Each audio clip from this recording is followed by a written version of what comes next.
नमस्कार दोस्तों, आप सभी का स्वागत है आपके अपने YouTube channel current affairs by Ravi पर। फ्रेंड्स, आज मैं आपके लिए 25 मार्च 2025 के डेली करंट अफेयर्स के क्वेश्चन इस वीडियो में लेकर आया हूं। मैंने आपके लिए सभी क्वेश्चन सेलेक्टेड और इम्पॉर्टेंट लिए हैं। अगर आप किसी भी एग्जाम की तैयारी कर रहे हो, ये वीडियो आपके लिए काफ़ी ज़्यादा यूजफुल रहने वाला है। फ्रेंड्स, मैं आपको बताना चाहता हूँ कि मैं आपको हर दिन मोस्ट इंपॉर्टेंट 12 क्वेश्चन करवाता हूँ, बेस्ट एक्सप्लेनेशन, बेस्ट रिसर्च के साथ। और मैंने करंट अफेयर्स को बहुत ही ज़्यादा आसान बना दिया, क्योंकि मैं आपको हर एक क्वेश्चन जो है ना, बिल्कुल डीप रिसर्च करके लेकर आता हूँ। तो चलिए हम अपनी वीडियो को स्टार्ट कर लेते हैं। वीडियो की स्टार्टिंग हम करते हैं पिछले दिन के करंट अफेयर्स के रिवीजन से। तो हमारा पहला क्वेश्चन है, 59वां ज्ञानपीठ पुरस्कार 2025 किसे प्रदान किया जाएगा? आंसर हो जाएगा विनोद कुमार शुक्ला को। अगला क्वेश्चन है, 75वां विश्व मौसम विज्ञान दिवस 2025 कब मनाया गया? 23 मार्च को। इसकी थीम है एक साथ प्रारंभिक चेतावनी अंतर को बंद करना, इंग्लिश में closing the early warning gap together. अगला क्वेश्चन है, नामीबिया की पहली महिला राष्ट्रपति के रूप में किसे नियुक्त किया गया है? आंसर हो जाएगा नेटुम्बो नंदी नदेतवाहा। अगला क्वेश्चन, संघ लोक सेवा आयोग यानी कि यूपीएससी में संयुक्त सचिव किसे नियुक्त किया गया है? अनुज कुमार सिंह को। बढ़ते हैं अगले क्वेश्चन की तरफ। तुम्हारा नेक्स्ट क्वेश्चन है, स्टॉकहोम जल पुरस्कार 2025 से किसे सम्मानित किया गया? गुंटर बलाशेल। पश्चिम बंगाल राज्य वन विभाग 2025 की रिपोर्ट के अनुसार पश्चिम बंगाल में एक सींग वाले गैंडों की संख्या कुल कितनी हो गई है? 392 हो गई है। टॉप 3 की बात करेंगे, असम नंबर 1 पे, पश्चिम बंगाल नंबर 2 पे, उत्तर प्रदेश नंबर 3 पे है। बढ़ते अगले क्वेश्चन की तरफ। तो नेक्स्ट क्वेश्चन है हमारा, पहला विश्व हिमनद दिवस 2025 कब मनाया गया? 21 मार्च को। थीम है ग्लेशियर संरक्षण, इंग्लिश में ग्लेशियर प्रिजर्वेशन। अगला क्वेश्चन है, 11वीं एशियाई तैराकी चैंपियनशिप 2025 की मेजबानी कौन कर रहा है? गुजरात का अहमदाबाद शहर। अगला क्वेश्चन, विक्रम 3201 कल्पना 3201 विक्रम 3201 और कल्पना 3201 अंतरिक्ष अनुप्रयोगों के लिए 32 बिट माइक्रो प्रोसेसर किसने विकसित किया है? इसरो ने। मेज़बान देशों के बाद फीफा विश्व कप 2026 के लिए क्वालिफाई करने वाला पहला गैर मेज़बान देश कौन बना है? जापान। मार्च 2025 में किस देश के माउंट लेवोटोबी लाकी ज्वालामुखी में विस्फोट हुआ है? इंडोनेशिया। दुनिया के सबसे बड़े प्राकृतिक सफ़ेद हाइड्रोजन भंडार की खोज कहाँ पर हुई है? फ्रांस देश में। तो फ्रेंड्स, ये आपको मैंने पिछले दिन के जितने भी इंपॉर्टेंट क्वेश्चन थे उनका फटाफट से रिवाइज करवा दिया। तो चलिए स्टार्ट कर लेते हैं हम आज के मोस्ट इंपॉर्टेंट क्वेश्चन से। तो हमारा आज पहला क्वेश्चन है, कबड्डी विश्व कप 2025 का खिताब किसने जीता है? राइट आंसर हो जाएगा इस क्वेश्चन का ऑप्शन ए, भारत। आपको बताना चाहता हूँ, हमारे देश की टीम ने कबड्डी विश्व कप 2025 का खिताब जीत लिया। पुरुषों का भी भारत ने जीता और महिलाओं की जो कबड्डी विश्व कप 2025 था उसका खिताब भी हमारे देश ने जीता है। डिटेल में समझेंगे। कबड्डी विश्व कप 2025 में भारत ने इंग्लैंड को हराकर खिताब अपने नाम करा। कबड्डी विश्व कप 2025 जो इसका आयोजन हुआ इंग्लैंड के मिडलैंड्स में, ये आपसे पूछा जा सकता है। और पहली बार ना एशिया के बाहर इसका आयोजन किया गया। आयोजन की तिथि 17 से 23 मार्च 2025। दूसरा संस्करण आयोजित हुआ है। अगर हम बात करें कि जो पुरुष कबड्डी वर्ल्ड कप 2025 के लिए भारतीय टीम के कप्तान कौन है, उनका नाम है मंथीराम अरुमुगम। और महिला कबड्डी वर्ल्ड कप 2025 के लिए भारतीय टीम के कप्तान नाम शिल्पा है इनका। पुरुष वर्ग के विजेता रहे हैं भारतीय टीम, उपविजेता इसमें इंग्लैंड रही। और महिला वर्ग की जो विजेता है वो भी सेम, विजेता भारत, उपविजेता इंग्लैंड। ये आपको ध्यान रखना है इस क्वेश्चन में। और फ्रेंड, इसी के साथ मैं आपको बताना चाहता हूँ, जो पहला कबड्डी विश्व कप था वो 2019 में खेला गया था मलेशिया में। उसमें भी जो पुरुष विजेता और महिला विजेता थी वो भारत की टीम रही थी। ये आपको ध्यान रखना है। फ्रेंड्स, हमारे क्वेश्चन की टाइप थी खेल पुरस्कार 2025। तो मैं आपको पिछले खेल पुरस्कार 2025 जो है फटाफट से रिवाइज करवा देता हूँ। फरवरी 2025 के लिए ICC men's player of the month का पुरस्कार शुभमन गिल को मिला। और ICC women's player of the month का पुरस्कार अलाना किंग, जो कि ऑस्ट्रेलिया की है, इनको मिला। आईसीसी चैंपियंस ट्रॉफी 2025 काफ़ी इंपॉर्टेंट है। भारत इसमें विजेता रही, उपविजेता इसमें न्यूजीलैंड रही। 6वां एशिया महिला कबड्डी खिताब 2025 भारत ने जीता, उपविजेता इसमें ईरान रही है। विश्व जूनियर शतरंज चैंपियनशिप 2025 का खिताब प्रणव वेंकटेश ने जीता। मेजर ध्यानचंद खेल रत्न पुरस्कार 2025 इस बार 4 खिलाड़ियों को मिला, Manu Bhaker, D Gukesh, Harmanpreet Singh, Praveen Kumar. Chile Open 2025 युगल खिताब जीता ऋत्विक चौधरी बोलीपल्ली, जो कि हैं भारत के, और निकोलस बैरियन, जो कि हैं कोलंबिया के। बेंगलुरु ओपन 2025 का टेनिस टूर्नामेंट पुरुष युगल खिताब जीता अनिरुद्ध चंद्रशेखर और रे हो ने। रणजी ट्रॉफी 2024-25 का खिताब विदर्भ ने जीता। तीसरी साबा महिला चैंपियनशिप 2025 का खिताब जीता भारत ने। विजय हजारे ट्रॉफी 2024-25 का खिताब कर्नाटक ने जीता। टाटा स्टील मास्टर्स 2025 का शतरंज खिताब जीता आर प्रज्ञानंद ने। बढ़ते हैं अगले क्वेश्चन की तरफ। तो हमारा नेक्स्ट क्वेश्चन है, संगीत कलानिधि पुरस्कार 2025 से किसे सम्मानित किया जाएगा। ये क्वेश्चन भी आपके एग्जाम के लिए काफ़ी इंपॉर्टेंट है। तो राइट आंसर हो जाएगा इस क्वेश्चन का हमारा ऑप्शन डी, आर के श्रीराम कुमार। ये नाम आपको ध्यान रखना है। आर के श्रीराम कुमार को संगीत कलानिधि पुरस्कार 2025 से सम्मानित किया जाएगा। चेन्नई एजेंसी संगीत अकादमी ने विभिन्न कलानिधि सम्मान की घोषणा कर दी है। इस साल संगीत कलानिधि सम्मान वायलिन वादक आर के श्रीराम कुमार और नृत्य कलानिधि सम्मान भरतनाट्यम नृत्यांगना उर्मिला सत्यनारायण को दिया जाएगा। तो फ्रेंड्स, ये दोनों नाम आपको ध्यान रखने। यहाँ पे मैंने आपको दो इंपॉर्टेंट पुरस्कार करवाए। एक तो आपको मैंने यहाँ पे ये कराया कि जो संगीत कलानिधि सम्मान है ये मिलेगा आर के श्रीराम कुमार को, जो कि एक वायलिन वादक हैं। या आप इनके हाथ में जो ये देख रहे हो ना संगीत का यंत्र, ये वायलिन है। तो ये वायलिन वादक हैं, इनका नाम है आर के श्रीराम कुमार। इनको मिलेगा संगीत कलानिधि पुरस्कार 2025। इसी के साथ बात करेंगे उर्मिला सत्यनारायण की, इनको मिलेगा क्या, नृत्य कलानिधि सम्मान 2025। दोनों क्वेश्चन आपको ध्यान रखना, एग्जाम के लिए इंपॉर्टेंट हैं। अगर हम बात करें इस पुरस्कार के बारे में, कर्नाटक संगीत के लिए दिया जाने वाला सर्वोच्च पुरस्कार है। इसे कर्नाटक संगीत का ऑस्कर पुरस्कार भी माना जाता है। यह मद्रास म्यूजिक अकादमी द्वारा प्रस्तुत किया जाता है और इनमें एक स्वर्ण पदक और एक बिरुदु पत्र प्रदान किया जाता है। बढ़ते हैं अगले क्वेश्चन की तरफ। तो हमारा नेक्स्ट क्वेश्चन है, ट्यूनीशिया के नए प्रधानमंत्री के रूप में किसे नियुक्त किया गया है। राइट आंसर हो जाएगा ऑप्शन डी, जाफरानी ज़ैज़री। जाफरानी ज़ैज़री को ट्यूनीशिया का नया प्राइम मिनिस्टर बनाया गया है। ट्यूनीशिया के राष्ट्रपति कैस सैयद ने प्रधानमंत्री कामेल मादुरो को बर्खास्त कर दिया है और सरा जाफरानी ज़ैज़री को देश का नया प्रधानमंत्री नियुक्त किया है। ये आपको ध्यान रखना है। जुलाई 2021 में कैस सईद के राष्ट्रपति बनने के बाद से यह चौथा प्रधानमंत्री परिवर्तन है। और फ्रेंड्स, ये आप फोटो देख सकते हो जो नए प्राइम मिनिस्टर बने हैं ट्यूनीशिया के, जिनका नाम है जाफरानी ज़ैज़री। ठीक है, ये आप इनकी फ़ोटो देखिए। देखिए फ्रेंड्स, यहाँ पे बात ट्यूनीशिया की हुई है। आपको बताना चाहता हूँ जो ट्यूनीशिया है ना, ये अफ्रीका महाद्वीप में स्थित है। आप यहाँ पे देखिए फ्रेंड्स, सबसे पहले आप देखिए हमारा प्यारा भारत यहाँ पे, और यहाँ से आप रिलेट करने की कोशिश करिए। ये अफ्रीका महाद्वीप है और यहाँ पे है ट्यूनीशिया देश। इसके जो पड़ोसी देश हैं वो हैं अल्जीरिया, ठीक है, और लीबिया। ये पड़ोसी देश हैं ट्यूनीशिया के हैं। ट्यूनीशिया जो है अफ्रीका महाद्वीप में, मैंने आपको यहाँ पे बताया। ठीक है, राजधानी ट्यूनिस है, मुद्रा है ट्यूनीशियाई दिनार, राष्ट्रपति कैस सईद हैं, प्रधानमंत्री जाफरानी ज़ैज़री जो कि नए बन गए हैं। पड़ोसी देश अल्जीरिया और लीबिया है। अफ्रीका का सबसे उत्तरी देश कौन सा है, ट्यूनीशिया। ये सभी फैक्ट्स आपको ध्यान रखने हैं। क्वेश्चन की टाइप है हमारी प्रधानमंत्री। तो जितने भी पिछले प्रधानमंत्री अपॉइंट हुए हैं फटाफट से मैं एक बार आपको रिवाइज करवा देता हूँ। त्रिनिदाद और टोबैगो के नए प्रधानमंत्री बने हैं स्टुअर्ट यंग। कुछ दिन पहले आपको मैंने क्वेश्चन भी करवाया था ये वाला। कनाडा के नए प्रधानमंत्री मार्क कार्नी बने हैं। स्पेन के प्रधानमंत्री श्री पेड्रो सांचेज हैं। माली के हैं अब्दुल्लाह मेगा। जापान के हैं शिगेरू इशिबा। थाईलैंड की नई प्रधानमंत्री हैं पैतोंगटान शिनावात्रा। नेपाल के नए प्रधानमंत्री केपी शर्मा ओली। चाड के प्रधानमंत्री अल्लामे हलीना। रूस के फिर से प्रधानमंत्री मिखाइल मिशुस्तिन। कुवैत के नए प्रधानमंत्री शेख अहमद अब्दुल्ला अल सबा। सिंगापुर के नए प्रधानमंत्री लॉरेंस वोंग। पुर्तगाल के नए प्रधानमंत्री लुइस मोंटेग्रो। आयरलैंड के सबसे युवा प्रधानमंत्री माइकल मार्टिन बने हैं। फ़िलिस्तीन की बात करेंगे, मोहम्मद मुस्तफ़ा हैं यहाँ के प्रधानमंत्री। कंबोडिया के प्रधानमंत्री हुन मानेट हैं। लग्जमबर्ग के नए प्रधानमंत्री ल्यूक फ्रीडेन हैं। ये सभी आपको ध्यान रखने हैं जो मैं आपको रिवाइज़ करवा रहा हूँ। देखिए फ्रेंड्स, अपनी हर वीडियो में मैं रिवीजन पे काफ़ी ज़्यादा फोकस करता हूँ ताकि आप पिछला भी अप टू डेट रहे। अगर आपको वीडियो की क्वालिटी, वीडियो का कंटेंट पसंद आ रहा है, वीडियो को लाइक और शेयर ज़रूर करें। और आप सभी अपना अटेंडेंस लगा दीजिए कमेंट बॉक्स में, आपका नाम क्या है और आप किस एग्ज़ाम की तैयारी कर रहे हो। बढ़ते हैं अगले क्वेश्चन की तरफ। तो क्वेश्चन है, पर्पल फेस्ट 2025 का आयोजन कहाँ किया गया है। तो देखिए, पर्पल फेस्ट 2025 का जो आयोजन है 2025 में नई दिल्ली में किया गया है। डिटेल में समझेंगे। राष्ट्रपति द्रौपदी मुर्मू जी ने 21 मार्च 2025 को नई दिल्ली में स्थित राष्ट्रपति भवन के अमृत उद्यान में तीसरे पर्पल फेस्ट 2025 का उद्घाटन किया। इस महोत्सव का उद्देश्य विकलांग व्यक्तियों की प्रतिभा, उपलब्धियों और आकांक्षाओं का जश्न मनाना है। पर्पल फेस्ट की शुरुआत 2023 में गोवा, पणजी में हुई थी।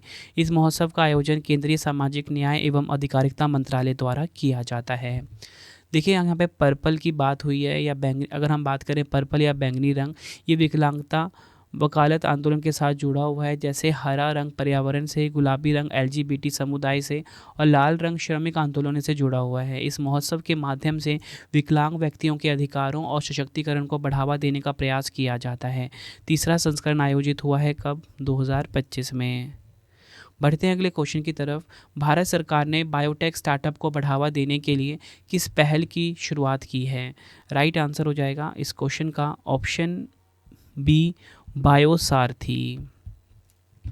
डिटेल में समझेंगे। भारत सरकार ने बायोटेक स्टार्टअप्स को बढ़ावा देने के लिए बायोसारथी पहल की शुरुआत की है। इसका अनावरण केंद्रीय विज्ञान और प्रौद्योगिकी राज्य मंत्री डॉक्टर जितेंद्र सिंह जी ने की है 21 मार्च 2025 को नई दिल्ली में।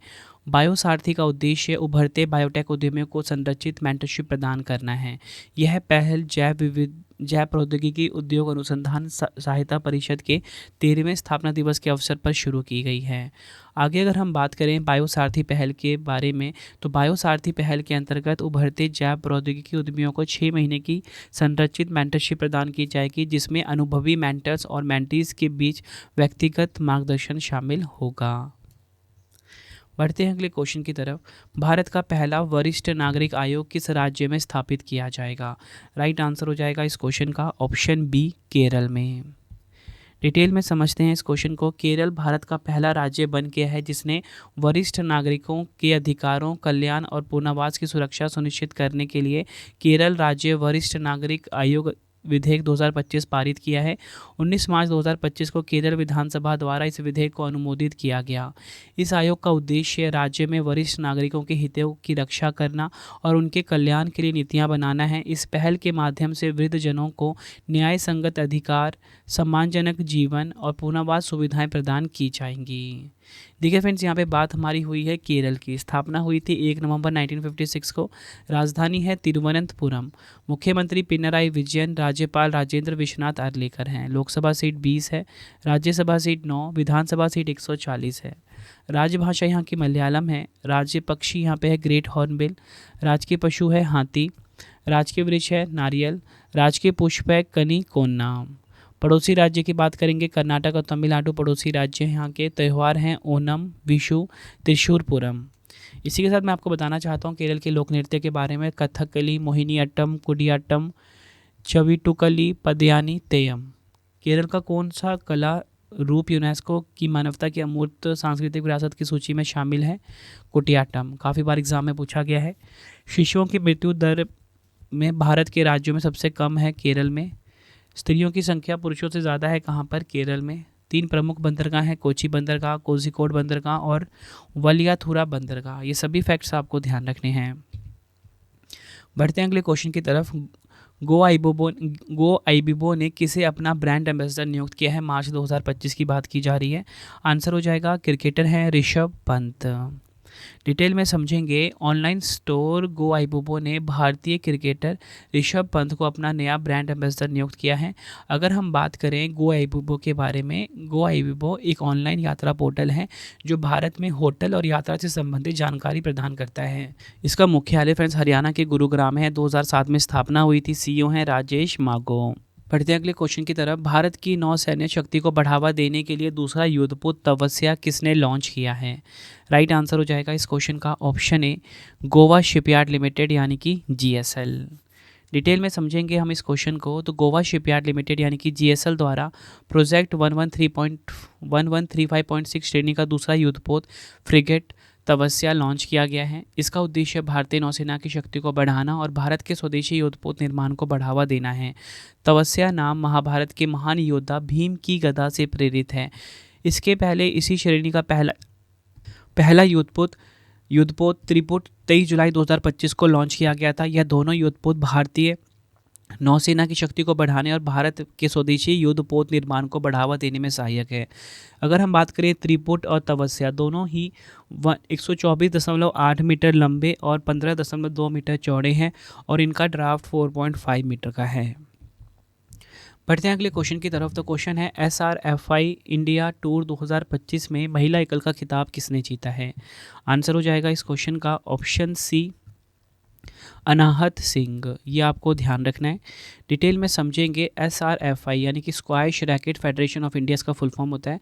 SRFI इंडियन टूर 2025 में महिला एकल खिताब अनाहत सिंह ने जीता है। उन्होंने फाइनल में शीर्ष वरीयता प्राप्त आकांक्षा सालुखे को 3-1 से हराया है। यह टूर्नामेंट 17 से 21 मार्च 2025 तक चेन्नई, तमिलनाडु में आयोजित किया गया था। अगर हम बात करें पुरुष एकल का खिताब किसने जीता है, वीर चौतरानी ने जीता है। उन्होंने फाइनल में मेलविल सियान निको को हराया है। और इसी के साथ बताना चाहता हूँ, दोनों वर्गों में पुरस्कार राशि थी $15,000। अगर हम बात करें SRFI की यानी कि squash racket federation of India, इसका फुल फॉर्म होता है। तमिलनाडु, चेन्नई में इसका हेडक्वार्टर है। अध्यक्ष हैं अनिल वधावा। बढ़ते हैं अगले क्वेश्चन की तरफ। किस विश्वविद्यालय ने अमिताभ कांत को अपना चांसलर नियुक्त किया है? राइट आंसर हो जाएगा ऑप्शन डी, राष्ट्रीय सूचना प्रौद्योगिकी संस्थान विश्वविद्यालय। इस विश्वविद्यालय ने अमिताभ कांत को अपना चांसलर नियुक्त किया है। राष्ट्रीय सूचना प्रौद्योगिकी संस्थान विश्वविद्यालय NIT ने नीति आयोग के पूर्व CEO और भारत के G20 शेरपा श्री अमिताभ कांत को 10 मार्च 2025 से अपना नया अध्यक्ष या बोल सकते हो कुलपति नियुक्त किया है। NIIT की बात करेंगे, राष्ट्रीय सूचना प्रौद्योगिकी संस्थान विश्वविद्यालय फुल फॉर्म है। भारत का प्रमुख विरासत संरक्षण संगठन है। 27 जनवरी 1984 को स्थापना हुई थी। नई दिल्ली में स्थित है और नए चांसलर बन गए हैं अमिताभ कांत। बढ़ते हैं अगले क्वेश्चन की तरफ। विधानसभा में दिव्यांगजनों की सुविधा के लिए सांकेतिक भाषा लागू करने वाला देश का पहला राज्य कौन सा बना है? काफ़ी इंपॉर्टेंट क्वेश्चन है ये। तो राइट आंसर हो जाएगा ऑप्शन ए, पंजाब। डिटेल में समझेंगे इस क्वेश्चन को। पंजाब विधानसभा ने दिव्यांगजनों की सुविधा के लिए सांकेतिक भाषा लागू करने वाला देश का पहला राज्य पंजाब बना है। इसका उद्देश्य बधिर व्यक्तियों को विधानसभा की कार्रवाई समझने में मदद करना है। यह पहल दिव्यांग व्यक्तियों के अधिकार अधिनियम 2016 के अनुरूप है, जो संचार को सुलभ बनाने पर जोर देता है। सामाजिक सुरक्षा, महिला एवं बाल विकास मंत्री डॉक्टर बलजीत कौर ने बताया कि यह पहल विधानसभा की कार्रवाई को बधिर व्यक्तियों के लिए सुलभ बनाएगी। क्वेश्चन की टाइप थी भारत में पहला। तो मैं आपको पिछले भारत में पहला फटाफट से रिवाइज करवा देता हूँ। भारत का पहला जलमग्न संग्रहालय बनेगा कहाँ पे? INS गुलदार। भारतीय रेलवे के सहयोग से भारत का पहला हाइपरलूप परीक्षण ट्रैक लॉन्च किया गया IIT मद्रास में। चंद्रमा के दक्षिणी ध्रुव का पहला विस्तृत भूवैज्ञानिक मानचित्र तैयार किया भारत ने। इसरो का पहला वन्यजीव बायो बैंक खुला दार्जिलिंग चिड़ियाघर में। भारत का पहला एयर टैक्सी प्रोटोटाइप पेश किया सरला एविएशन ने। भारत के पहले ग्लास ब्रिज का उद्घाटन तमिलनाडु के कन्याकुमारी में हुआ। समान नागरिक संहिता UCC को लागू करने वाला स्वतंत्र भारत का पहला राज्य उत्तराखंड। भारत के पहले जैविक मत्स्य पालन क्लस्टर का शुभारंभ सिक्किम के सोरेंग जिले में हुआ है। भारत का पहला सीमावर्ती सौर गांव बना गुजरात का मसाली गांव। भारत का पहला बाल कैंसर अस्पताल स्थापित किया जाएगा बिहार के पटना में। गेल लिमिटेड का पहला ग्रीन हाइड्रोजन प्लांट कहाँ चालू हुआ? विजयपुर, मध्य प्रदेश में। भारत का पहला स्वदेशी बुलेट ट्रेन BEML कंपनी बनाएगी। विश्व टीबी दिवस 2025 कब मनाया गया है? राइट आंसर हो जाएगा ऑप्शन सी, 24 मार्च को विश्व टीबी दिवस 2025 मनाया गया। डिटेल में समझेंगे। विश्व टीबी दिवस हर साल 24 मार्च को मनाया जाता है। विश्व टीबी दिवस का मुख्य उद्देश्य टीबी रोग के लक्षण, कारण और बचाव के तरीकों के बारे में जानकारी देना है। टीबी का फुल फॉर्म है ट्यूबरकुलोसिस। यह दिन 1882 में रॉबर्ट कोच द्वारा टीबी के जीवाणु की खोज की याद दिलाता है। थीम की बात करेंगे, हाँ हम सब टीबी को समाप्त कर सकते हैं। प्रतिबद्ध हों, निवेश करें, वितरित करें। इंग्लिश में yes we can end TB, commit, invest, deliver. थीम काफ़ी इंपॉर्टेंट है, हर साल एग्जाम में पूछी जाती है। देखिए फ्रेंड्स, हमारे क्वेश्चन की टाइप है दिवस। तो मैं आपको पिछले मार्च महीने के जितने भी दिवस हैं फटाफट से रिवाइज करवा देता हूँ। तो अंतर्राष्ट्रीय महिला दिवस 2025 8 मार्च को मनाया जाता है। 54वां राष्ट्रीय सुरक्षा सप्ताह 4 मार्च से 10 मार्च तक मनाया गया। धूम्रपान निषेध दिवस 2025 12 मार्च को। विश्व किडनी दिवस 2025 13 मार्च को। विश्व नींद दिवस 2025 14 मार्च को। पाई दिवस 2025 14 मार्च को। विश्व गौरैया दिवस 2025 20 मार्च को मनाया जाता है। राष्ट्रीय टीकाकरण दिवस 2025 16 मार्च को। विश्व उपभोक्ता अधिकार दिवस 2025 15 मार्च को। अंतर्राष्ट्रीय प्रसन्नता दिवस 2025 20 मार्च को। अंतर्राष्ट्रीय वन दिवस 2025 21 मार्च को। विश्व कविता दिवस 2025 21 मार्च को। विश्व मौसम विज्ञान दिवस 2025 23 मार्च को।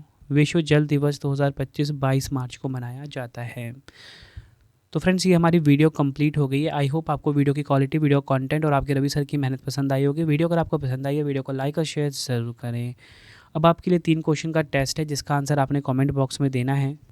तो पहला क्वेश्चन है आपके लिए, कबड्डी विश्व कप 2025 का खिताब किसने जीता है? 4 ऑप्शन है आपके पास।